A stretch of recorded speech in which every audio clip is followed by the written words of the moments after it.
ભાવનગર શહેરના બોતળાવમાં કોઈ અજાણ્યા પુરુષનો મૃતદેહ પાણીની સપાટી પર તરી રહ્યો છે તે અંગેની જાણ ફાયર વિભાગને મળતા ફાયર વિભાગનો કાફલો બોતળાવ ખાતે પહોંચીને પાણીની સપાટી પર તરી રહેલ મૃતદેહને બહાર કાઢતા આ મૃતદેહ મજૂરી કામ કરતા અને ચિત્રા જીઆઈડીસીમાં રહેતા મોહમ્મદ મિયાં અબ્દુલ મિયાં સૈયદ ઉંમર વર્ષ 45નો હોવાનું જાણવા મળી રહેલ છે.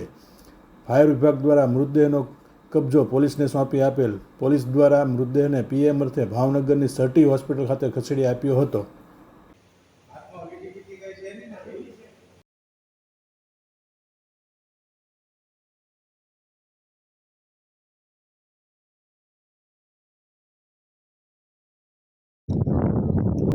ધીમે ધીમે